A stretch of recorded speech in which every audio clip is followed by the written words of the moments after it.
halfway decent signal, and I always get this going the wrong direction. Whatever.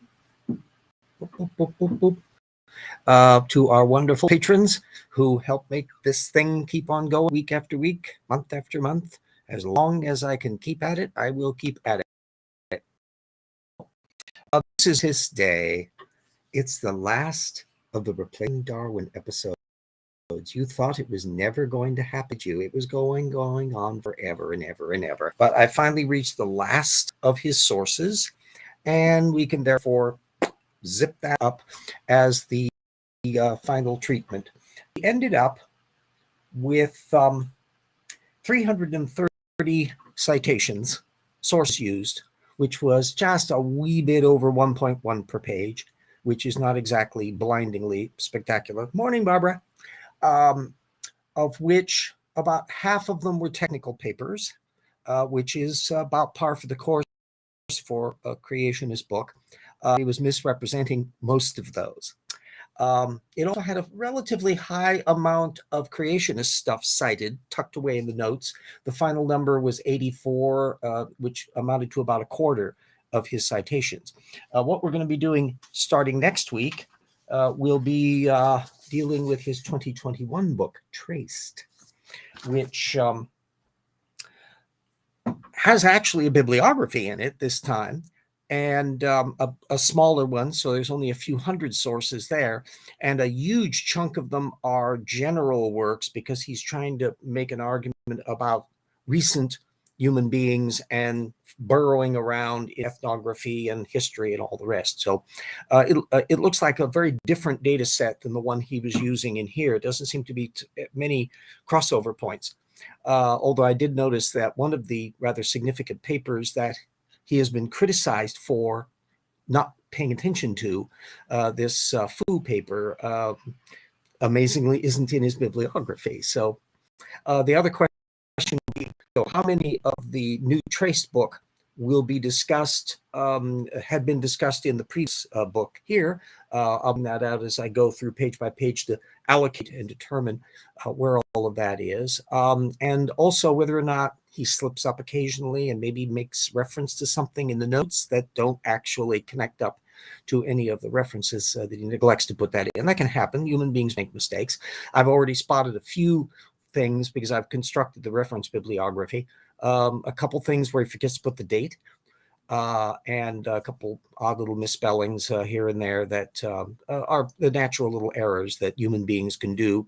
But as we all know, creationists are so much superior to we mere mortals who can actually make mistakes. Anyway, that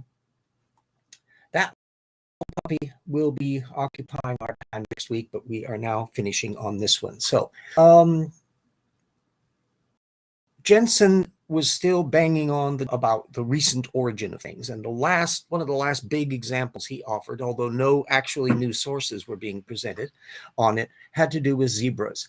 And he made the claim that zebras originated after the flood by a long shot, so around 1400 BCE.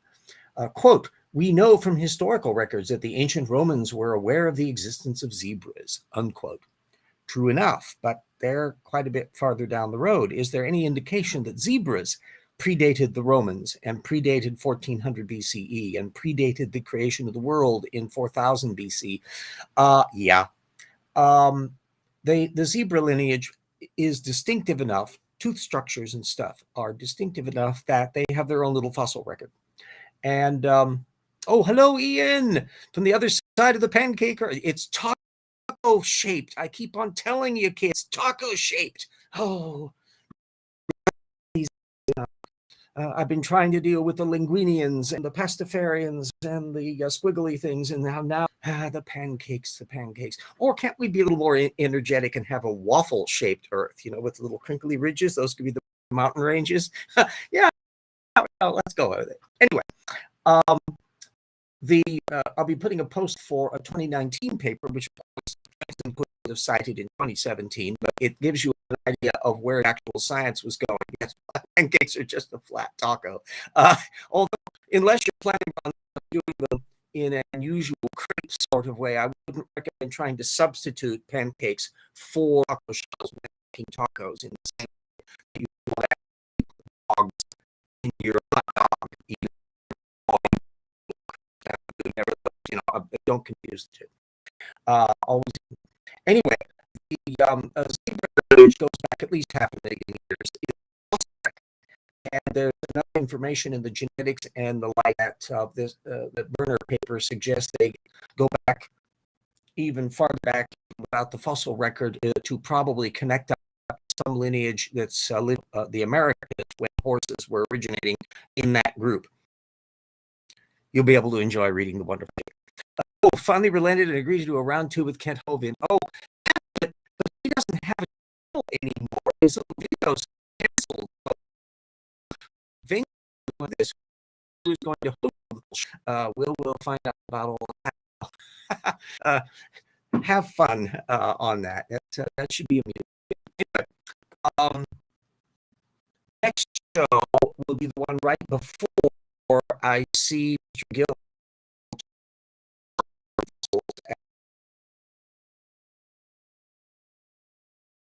So that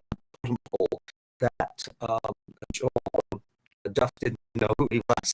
So that gives you some idea of the picking order. I have a couple over there to add what's going on. And we're reporting on that following, where I'll be able to get some figure. People there, reaction was going on. I think we're going to be tendering for various see my wares. I think one of the videos that they did on Charles Darwin, I actually have. It was given to me as a gift. Probably on sale. So anyway, I'll be checking little stuff. You're the best I know of you, Will. Feelings return. Yes. That will be interested to see what happens with Hovin. He's trying desperately to get his channel back. He's been banned from all the YouTube, probably because he's claptrap about vaccines, all the other stuff that's going on. That subject has also was focusing on in my brain this week because get who post stuff time another where he riffs off a very questionable paper that tries to show several thousand voted. Of course, was amazing. Doing people, assembling of several thousand people, deciding that if they thought that a relative died of COVID, from the vaccine, that meant they died from the COVID vaccine. What an amazing way to conduct technology in health. I don't know. Yes, our dropped out like a rock. Yes. Oh, there's on my what you call thing. Let's see. Come on. Let's come up. Let's see what's coming up here. I think it's a little bit difficulty there, and because my signal seems to be good from the Wi-Fi, and those aren't doing it that well. I'll give the and Lisa will be able to put information into the main show. Yeah, because I'm seeing 3 bars on my Wi-Fi, but only one bar here on the studio. It's possible that the is having difficulty not my internet part, so that's their fault this time. Depending on how long you can be able to hear it, which has to do with psychology and there's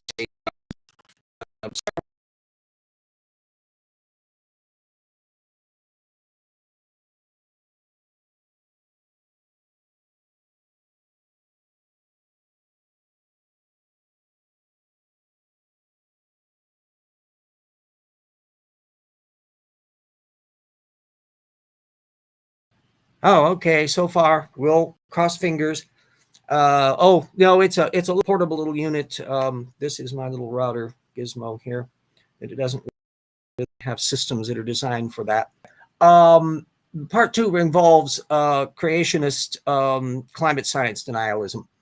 James Jeanson in 2020 put up an ICR article on the glacier meltdown issue, and it's repeated a couple months later in daisy chain mode by Brian Thomas, who also at ICR. And they were making a big thing about a sign in Glacier National Park that said climate work predicted the glaciers would be gone by 2020. And those signs had to be taken down because, of course, we were now in 2020 and the glaciers were not all done.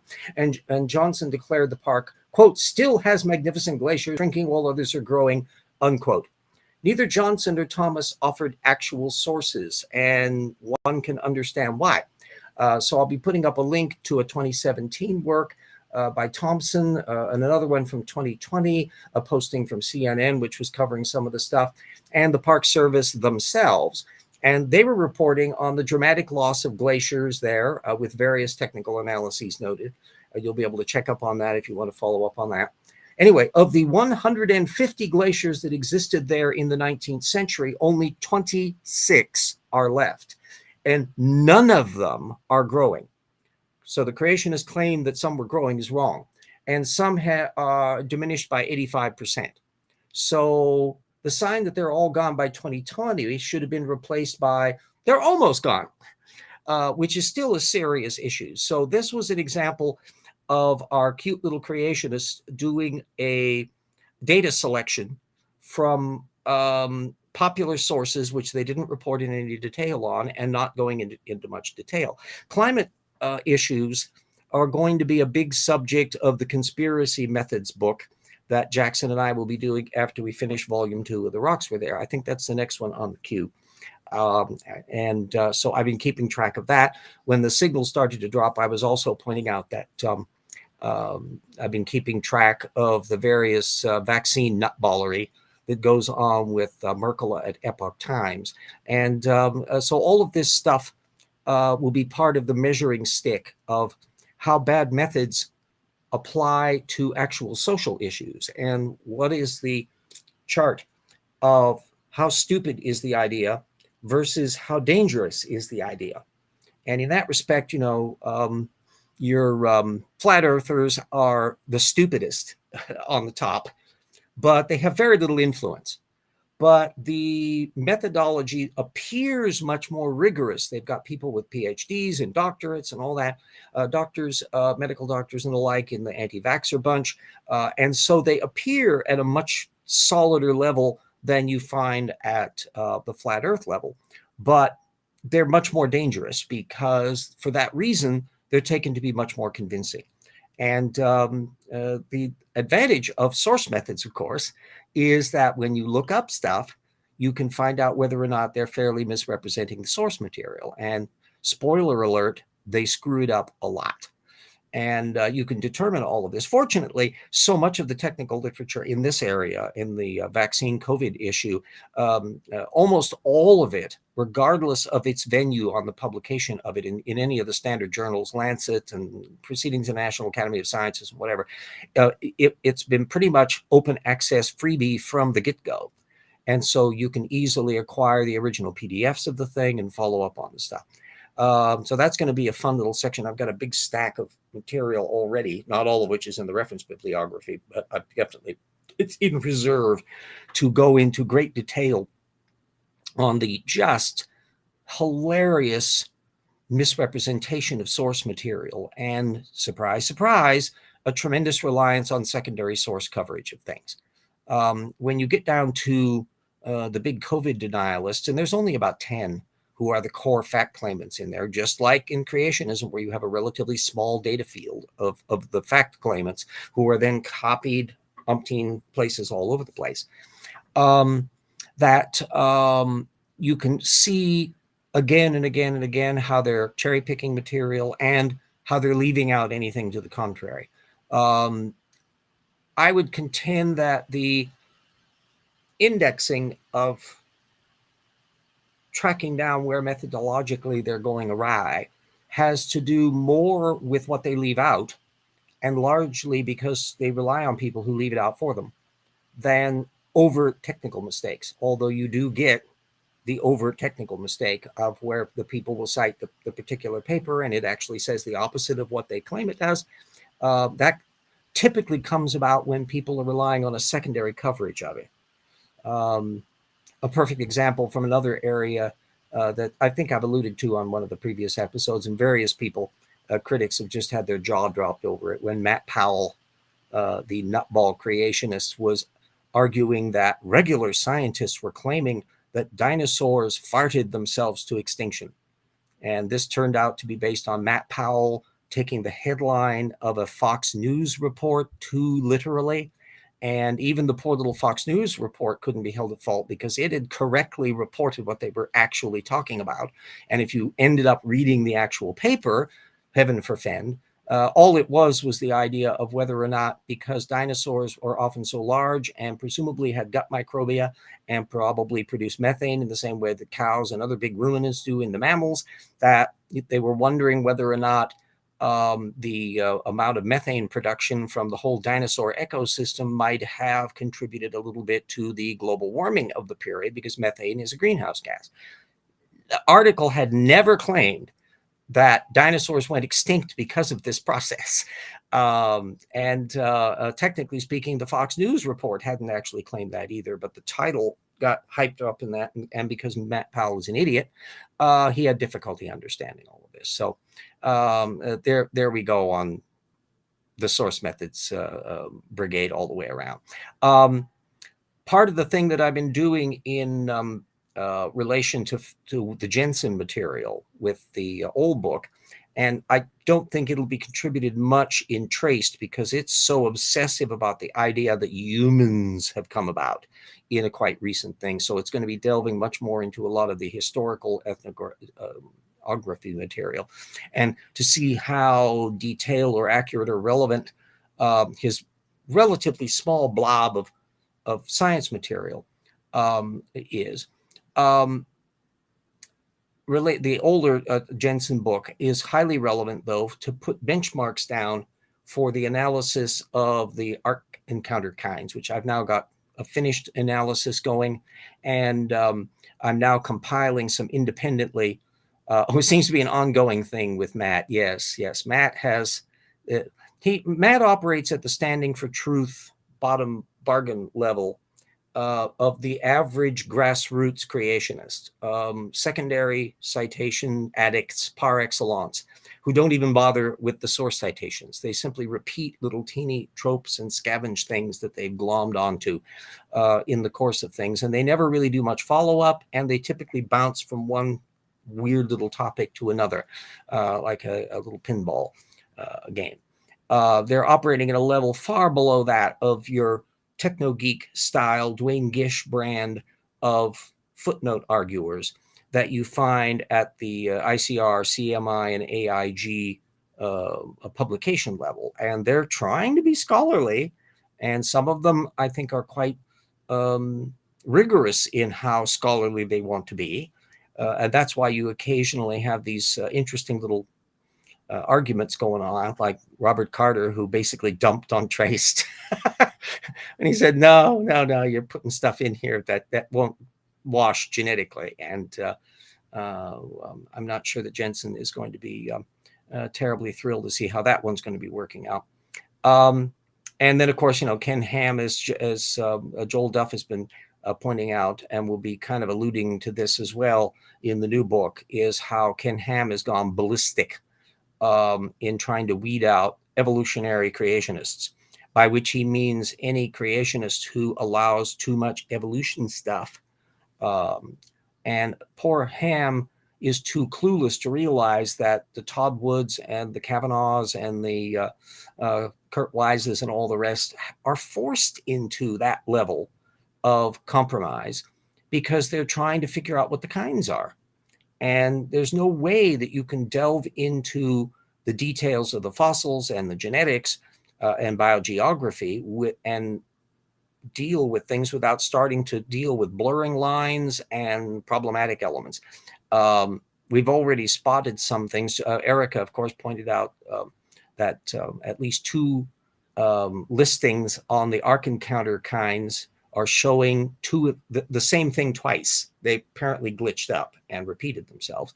And I think they left hippopotamuses off of their archives. If anybody can spot anywhere in the ARC Encounter listing, let me know. But I think they missed them. I've done some various searches in the texting because they might have had slightly different spellings, and sometimes they list things by the order rather than the family, and sometimes by individual species, and so there's all that little part. But I think they managed to leave them out.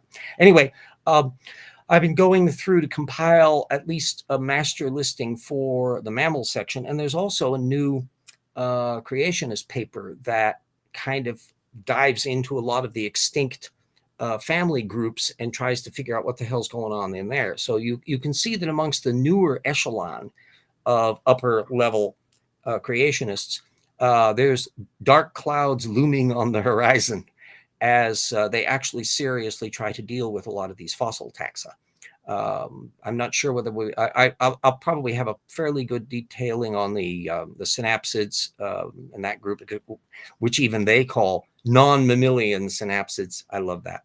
Perhaps the hippos devolved from whales. Well, that would be one option, and that's in fact the whale issue is one of the things that drives Ken Ham nuts about Kurt Wise, because he is okay with the idea that the Pakicetus was the critter on the ark, and that it evolved into the aquatic whales after the ark landed, which is a neat trick to pull off. Another funky little bit has to do with the elephants and the mastodons and the mammoths, because the Ark Encounters puts mammoths, I think, and elephants as separate kinds, which is an amusing thing with Andrew Snelling, who, as I recall, has all of the elephant groups appearing after the flood, after the Ice Age, in fact, so they've got that down in periods that are looking around in the Bronze Age. It's an interesting little world. A spoiler alert, none of these creationist arguments are going to be persuading anybody outside of the creationist community. But they will be spiraling out of control in terms of the little pecking order groups to go on, because you've had splits. As some people are disenchanted with ICR because Guglielmo is trying to deny natural selection exists as a thing. And then you've got, of course, Tim Clary at ICR and his little coterie of ones that are trying to pull the flood boundary down past the Cretaceous. And so it's a pile of little infighting that's going on. Just exactly how shrinking the market is will be something that we'll be watching over the next few years. There's still some last minute bits. There was a little senator in Montana who was putting up arguably the vaguest anti-evolution measure on Earth. It says you can't teach scientific theories in their schools, just scientific facts. And without ever specifying what the hell they mean by that, or offering examples of it. But judging from the background of what the persons have been given as interviewers, oopsie poodle, one of them is definitely a creationist, homeschooled creationist. One of them is a long-standing of the three sponsors for the thing. One is a climate science denier, and another one is apparently just obsessive about economic growth and tax policies and all the rest. So I suspect that's kind of the eye-twitching focus of the fellow, but there's very little details on it. It hasn't passed yet, as far as I know, in Montana, and they've thrown away some other things, so it may actually get nowhere, but it's the latest little act on the block. And that's one of the things that I want to remind everybody about in terms of local politicians and the news media. I doubt too many news media people are watching my shows, but everybody lives in a community, and you should be prodding news media when they're talking about people running for office. They need to ask them methods questions, not just what they believe, but on what basis they believe it. How do they arrive at their conclusions? What efforts do they do to source fact check their material? What material are they relying on? I'm sure if one were to have asked in any great depth, Marjorie Taylor Greene or Matt Gaetz or the climate science deniers that are in the halls of Congress or that. This is beyond even the issues of like the age of the earth and the age of the universe. That will weed out young earth creationists. If you've got a politician who's grumping about the Big Bang, well, they're probably a creationist, YEC brand. But still, they could even begrudgingly accept evolution. But if they've got a really odd view of that, if it's like intelligent designy version, they may be bumping into an awful lot of other variables as well.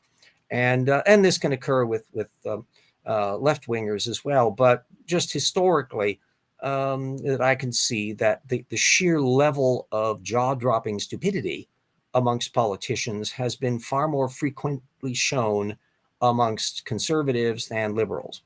I mean, you can have people with their little wacky things. Some of the people who were complaining about some of the vaccines and that, some of that comes from a very liberal perspective. And so you've got a complex circumstance going on here. That, but the political axe to be ground is less relevant to me than the methodology involved. The Tortugan mind, I don't think Tortugans should ever be in political office. They're dangerous, even if they're terribly bright and most of the time are perfectly reasonable. But if you have a mind that can easily fall off the bandwagon and go off in who knows what direction, because they have a mind that can easily become obsessed with things. We find this over and over again in areas where people who are often very bright and accomplished get a hobby horse late in life. Michael Crichton got on the the climate denier bandwagon in his later years. Tom Wolfe flirted with the anti-evolution thing in his later life. Earl, guy that wrote Perry Mason, he got involved with the those little faked figurines down in South America showing dinosaurs in his late life in the 1960s and early 70s. And he was not a ceramics expert, but he thought he'd got it going. And of course, the archetypal example of somebody who has a reputation in one area that you would think should have insulated it from it was Arthur Conan Doyle and his adamant belief in the fairy folk with that faked up pictures of the fairies in the 1920s that still you just go, okay, here we go. Yeah, Earl Stanley Gardner. Yeah. Love his stuff. For those who are fans of Perry Mason, the first couple of seasons of the old television series with Raymond Burr, most of the scripts for those were taken from the novels. And virtually every one of the novels that he wrote eventually ended up as a TV episode. So, but they got fewer and fewer over the years. So more and more of the series were original scripts. And that where it kind of fell into more of the standard trope of the courtroom confrontation, et cetera, et cetera. And then by the time you get down to the later television movies, the 2-hour ones that were done in the 90s and early 2000s, all of those are completely disconnected from any Earl Stanley Gardner material. But anyway, I digress as usual. Away we go. So we've got in about a half an hour there. The signal is back to kind of halfway decent. Any comments or questions from our folk around the world? Yes, they should be required to take a critical thinking test. Yeah, but even if we don't have that as the obvious thing that they do in political land, it behooves reporters, and if to the extent that you have town halls and things in relation to them, to be able to ask these kinds of source methods questions. Far too often, reporters at every level, it's not just grassroots, it's all the way up in the networks and that, will be tending to focus on a competing view of what the positions are, rather than looking at the source base. And once in a while, when somebody makes a big boner, then you'll have the fact check crowds come in and explain more of the little details. But that should be much more common than it is. And until and unless we have that as the standard, we're going to keep electing numbskulls. Now, if you have a large population of Tortugans, I suspect Marjorie Taylor Greene's constituents think pretty much the way she does. And so that you're not going to have zero examples of nutballery. Whether or not somebody like a George Santos, who was lying through his teeth all the time, would have gotten elected if he had actually described his actual resume and showed more pictures of when he was doing drag stuff down in Brazil, and whether or not, he tried to make a big talking point about the fact that he kited fake checks uh, and stole money from cancerous dogs. I mean, woo. Whether or not he would have gotten elected at all or even made it through the vetting process. We need a better process going on here. And as we can see from the nutball activities, when any of these parties have this methodology problem, we're going to be paying the price for it. And the stakes are getting far too high as we're moving farther into the century, where we've got to do decisions and change our ways and alter the circumstances and realign our priorities so that we can spend less money blowing each other up and more on doing neat stuff like making people happy and healthy and exploring the universe and all that kind of stuff that you can't do if you're spending too much stuff on bombers. So that kind of covers the world on there. We'll retire poor old Replacing Darwin. As you may have noticed, Replacing Darwin, although it's been out for 6 years, has not exactly taken the creationist world on fire. It gets mentioned occasionally and largely by Jeanson. In fact, this newer book, Traced, cites only in the bibliography, has only one non-Jeanson creationist source mentioned. To the extent that he mentions any creationist source material in the bibliography, it's Jeanson and people who wrote articles with Jeanson and Jenson's response to critics without actually putting the critics up and all of that kind of stuff. That produces a big chunk of the material that it dates after 2017 that's in the new book. So it'll be a funky little things to go in there. It seems the standards that voters use to require his, well, I can't necessarily say that. You had a lot of really nutball people who have gotten into various places at the state level and up at Congress before. And I think the methodology of what went on with debates and debates between candidates are relatively recent. They're within my lifetime, that procedure of doing that kind of thing. You would have, in fact, if you look back at, say, presidents of the United States, they didn't even go out and campaign until really the 20th century. And some of the things that we have as hallowed tradition, I think it was Woodrow Wilson who was the first one that actually went to Congress to do a State of the Union address. Normally, presidents would write up a thing and send it over by a messenger. So I think that, who wrote Trace? That's Nathaniel Jeanson. That was 2021, and I was able to glom onto a PDF version of the thing, thanks to a link from our dear friend Dan Stern Cardinale, the geneticist from Rutgers. And so I could actually look through and analyze the thing from that level. I'm hardly going to shell out money for a hard copy. In fact, the Replacing Darwin book was a gift. That's as a general thing. If there's some wacky little creationist book that you'd love to have an analysis done on, and I don't have it already, I would have no objections to somebody sending it to me, and I will do a source analysis of it on the series, and that's the standing offer on there. It would be mainly any work that is, the more prominent, the better, and typically one where you're frustrated at how difficult it is to extract the information. So if the book doesn't have a good index, if it doesn't have a reference bibliography, it's hard to find out what source bits connect up with what source bits. That was the problem with Replacing Darwin. And for that matter, Rupin Sanford's book was the fact that they had no reference bibliography. So you didn't know at all. I remember watching the Nixon JFK debate. Yeah, so do I. Yes, yeah. And that was an interesting example of where people who listened to the Nixon Kennedy debate tended to think Nixon won. He had the more cogent arguments. But because he was coming back from a bout of flu and was all sweaty on television and the like, that Kennedy looked more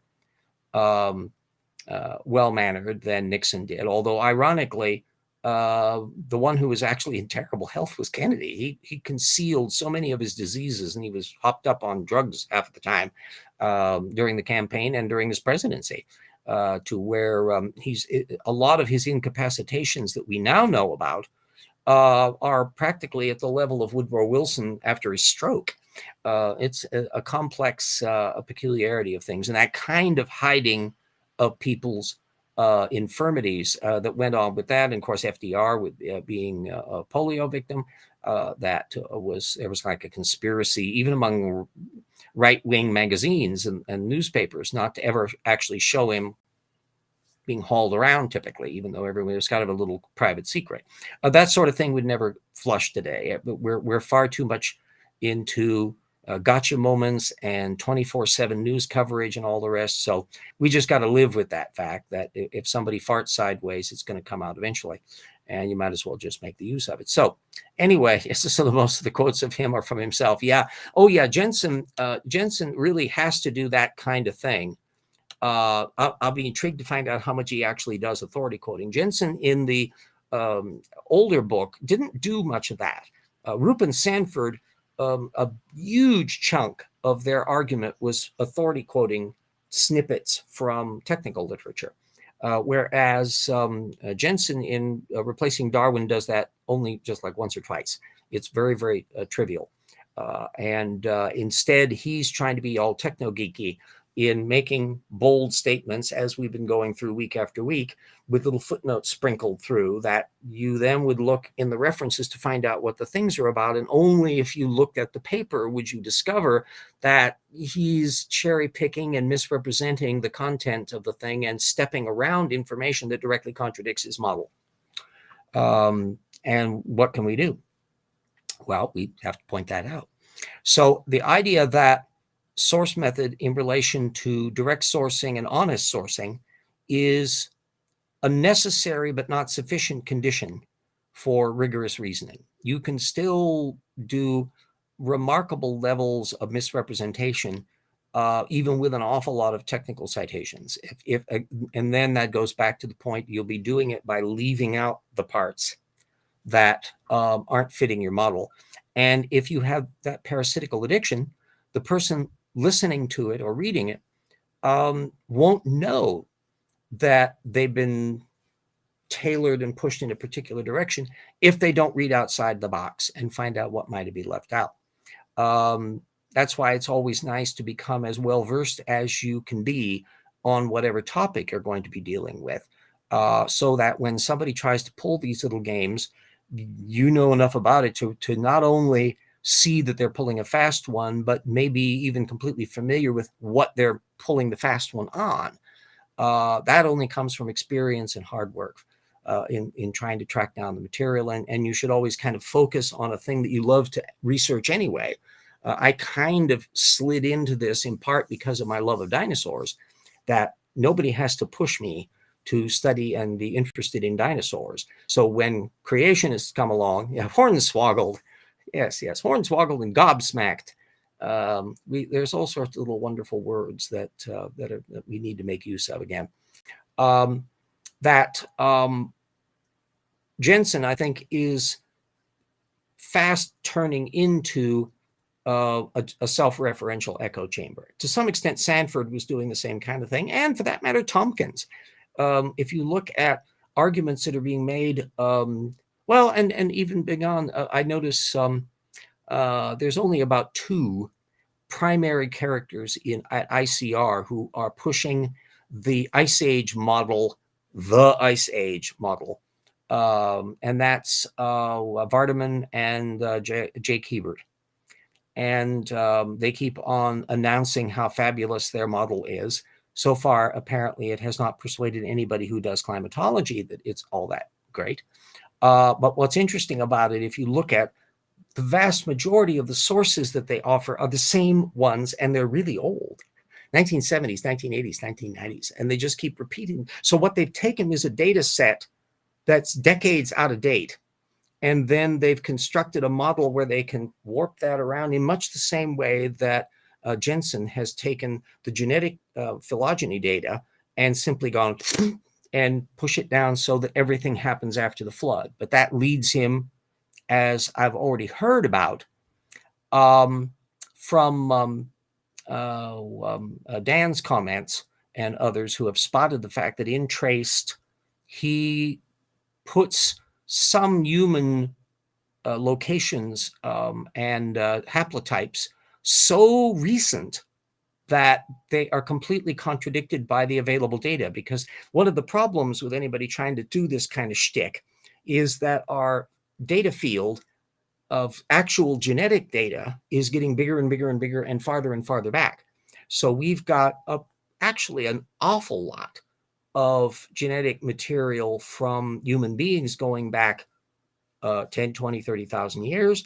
And then you've also got the tail end of the Neanderthals, where you have increasingly amounts of stuff there. We even can infer genetic groups that we don't have the fossils for yet. The Demoneses at least turned up with relatively sparse fossil records so far. But there's also the mystery group, the question mark group, that represents yet another demographic that's popped up in our genome, that they're not at all sure just exactly where they were and what they lived and all that. Maybe the fossil genie will come through and we'll be able to get some fossil data on all of that. We'll find out. Stay tuned. Anyway, there's a good 40 minutes in there. Weather fluctuations in your area, stay careful. Stay warm or cool as the need be. Stay clear of infectious diseases. Stay clear of nutballs waving guns and shooting people, which happens all too frequently, and all the circumstances that can cause troubles. And don't accept any wooden penguins. And we will see you next week. Stay safe, everybody. Au revoir. And isn't the universe an interesting place? Okie doke. See you next